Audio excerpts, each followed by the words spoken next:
Lakini sababu ya tatu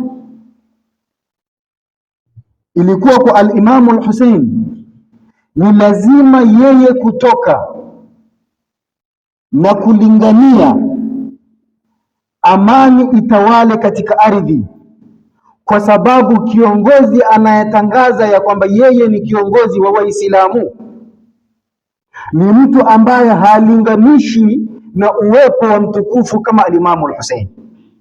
Mwenyewe al-Imamu al-Hussein anasema inna ahlu baiti nubuwa, hakika sisi ni watu wa nyumba ya utume, wa maadinu risala, na ni chimbuko la utume, chimbuko la urasuli.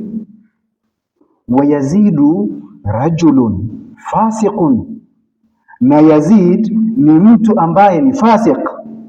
Sharibun lilkhamri, mnywaji wa pombe.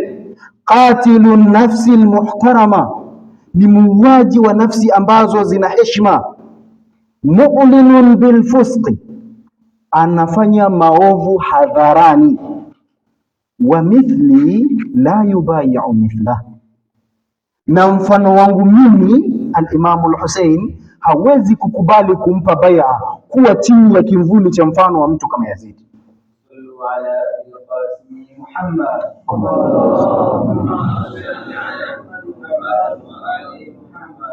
Kadhia sio tu kwamba al-Imamu al-Hussein anataka madaraka, bali hata kuwa chini ya kimvuli cha mtu kama Yazid hawezi akakubaliana na hicho kitu al-Imamu al-Hussein, bali itakuwa ni udhalili wa kiwango cha juu ikiwa mtu ambaye ana dhamira hai, ana imani thabit, ni mfuasi wa ahlul baiti, kukubali kuongozwa ni mtu muovu, haitakuwa sahihi. Bali haitakuwa sahihi zaidi mtu ambaye ni maasum kuwa chini ya utawala wa muovu kama Yazid.